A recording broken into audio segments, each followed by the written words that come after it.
तर आता तुम्ही तुमचे जे कार्यकर्ते आहेत त्याला मारहाण झाली होती, त्यांची भेट घेतलेली आहे. काय नेमकं प्रकरण आहे?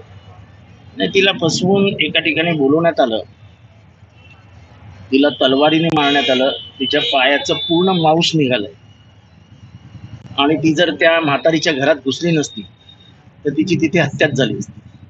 तिच्या गळ्यात कायम 35-40 तोळे सोनं असतं, ते सगळे काढून घेतलं.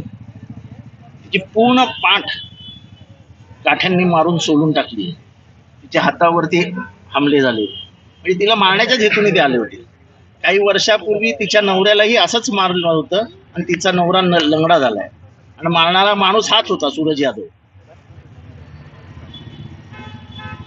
आणि त्याच्यामुळे हे सगळं जे चालू आहे, या इथे एक पाईपलाईन आहे, त्या पाईपलाईनच्या मध्ये झोपड्या बांधल्या गेल्या आणि तिथे सगळे गुंड आश्रयाला आणून ठेवलेत. ही सगळी निवडणुकीची पूर्वतयारी सुरू आहे.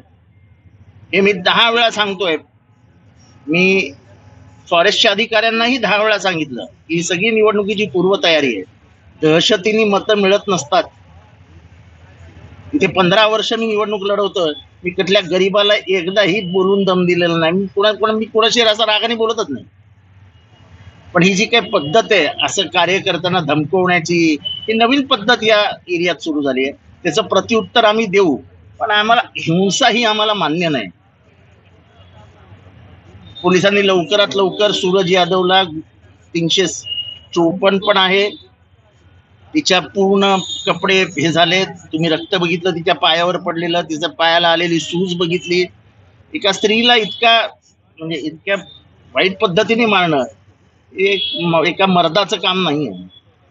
आणि ह्या प्लॅनिंग मध्ये कोण आहे याची व्यवस्थित मला माहिती आहे. मी आज काही बोलणार नाही ह्याच्यावर, वेळेवर बरोबर बोलू. एकंदरीत मारहाण करणारे नेमकं कोण आहे आणि कुठल्या पक्षाची त्याचा काही संबंध नाही. त्याचा पक्ष कुठला नाही, असंच आहे. एवढे दिवस तडीपार होता, त्याने बदलापूर टिटवाळ्यामध्ये खूप झोपड्या बांधल्या आहेत, म्हणजे हेच असे. आणि आता इथे आलाय, माझ्याकडे 4-5 वेळा येऊन गेला, आपण खडे राहेंगे. मी गुंडांना कधी उभं करत नाही, त्यामुळे माझं काही त्याच्याशी हेच नाही. मी त्याला उभाच केलं नाही. तिने तेच सांगितलं की तो म्हणत होता की आवाड सामने मेरा सुनाईन. खूप प्रामाणिक कार्यकर्ते आहे, आमच्या बरोबर 15 वर्ष आहे. ही खूप त्रास सहन करते ती, तरी आमच्या बरोबर उभी राहते. तिला दरवेळेस दम येतो की तू मत खडी रे, तरी ती उभी राहते. आणि ती आता लागल्यानंतर सुद्धा ती परत उभी राहील. असं मारून आणि दहशतीखाली कोणी साथ सोडत नाही. फक्त सरकारने हे लक्षात ठेवावं, पोलीस अधिकाऱ्यांनी हे लक्षात ठेवावं की जे काय चालू आहे ते वाईट आहे. अशा पद्धतीने जर राजकारण झालं तर या कळव्यामध्ये 2-4 मुर्दे पडतील.